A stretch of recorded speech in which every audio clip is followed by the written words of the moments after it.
হিন্দুদের 12 মাসের 13 পার্বণ। আর এই পার্বণগুলি হলো 33 কোটি দেবতাকে কেন্দ্র করে। কিন্তু সত্যিই কি 33 কোটি দেবতা রয়েছে, নাকি 33 কোটি বলতে অন্য কিছু বোঝাচ্ছে? আসুন আমরা আসল কি সেই ব্যাপারটা জানি।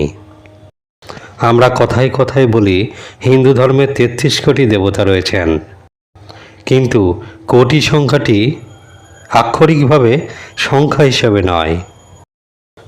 হিন্দু ধর্মে 33 কোটি দেবদেবীর উল্লেখ পাওয়া যায়, কিন্তু এই কোটির অর্থ আমরা যা ভেবে থাকি তা নয়। আমরা কোটি শব্দটিকে সংখ্যার নিরিখে বিচার করে থাকি, কিন্তু শাস্ত্রে যে 33 কোটির উল্লেখ পাওয়া যায় সেটিও আমাদের সংখ্যার নিরিখে। শাস্ত্রমতে 33 কোটি শব্দের অর্থ শ্রেণী বা প্রকার। বেদে যে 33 কোটি দেবতার কথা বলা হয়েছে তা হল 33 প্রকারের উচ্চকোটি সম্পন্ন অর্থাৎ শ্রেষ্ঠ দেবদেবী। শাস্ত্রে 33 কোটি দেবতার শ্রেণীর উল্লেখ পাওয়া যায়। আসুন জেনে নিই এই 33 কোটি দেবতাদের নাম।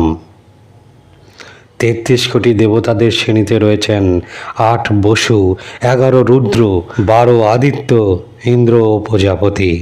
কেউ কেউ আবার ইন্দ্র ও প্রজাপতির স্থানে 2 অশ্বিনী কুমারগণকে গণ্য করেন। আগেই বলেছি 33 কোটি দেবতার মধ্যে রয়েছেন 8 জন বসু। 8 জন বসু অর্থাৎ আমাদের যে আত্মা স্থায়ী করেন ও তাদের সেখানে বাস হয়।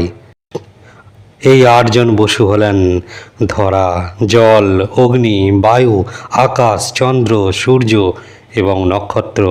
এই 8টি বসু প্রজার ধারণ ও পালন করে থাকেন।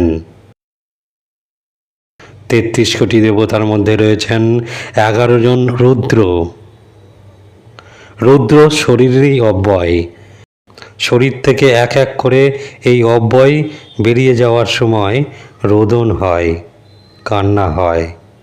অর্থাৎ মানুষের মৃত্যুর পর তার শরীর থেকে সমস্ত 11 রুদ্র বেরিয়ে যান। রুদ্র শরীর ত্যাগ করার পর ব্যক্তিকে মৃত ধরে নেওয়া হয়। শরীরে যে নির্গত হয় যে রুদ্র, তাদের নাম হলো প্রাণ, অপান, ব্যান, সমান, উদান, নাগ, কুর্ম, কীর্কল, দেবদত্ত ও ধনঞ্জয়। প্রথম 5 রুদ্র প্রাণ ও দ্বিতীয় 5 রুদ্র উপপ্রাণ, অবশেষে 11 রুদ্র হল জীবাত্মা। এই 11টি রুদ্র শরীর থেকে বেরিয়ে গেলে সেই ব্যক্তির আত্মীয়রা কাঁদতে শুরু করেন, তাই এদের রুদ্র বলা হয়। রুদ্র অর্থাৎ যে কাঁদায়। 33 কোটি দেবতার মধ্যে রয়েছেন কাশ্যপ ঋষির তৃতীয় স্ত্রী অদিতির 12 পুত্রই 12 আদিত্য নামে প্রসিদ্ধ।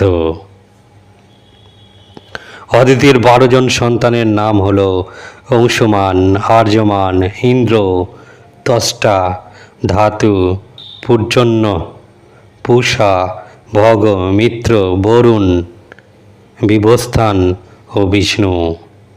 এদের উপর ভিত্তি করেই বছরের 12টি মাস নিযুক্ত। পুরাণে এদের নামের উল্লেখ পাওয়া যায়, তা হল ধাতা, মিত্র, অর্যমাস, শুক্র, বরুণ, অংশ, ভগ, বিম্বস্থান, পূষা, সবিতা, ত্বষ্টা এবং বিষ্ণু। 12তম দেবতা হলেন ইন্দ্র। ইন্দ্র অর্থাৎ বিদ্যুৎ বা শক্তি। আবার 33তম দেবতা হলেন যজ্ঞ।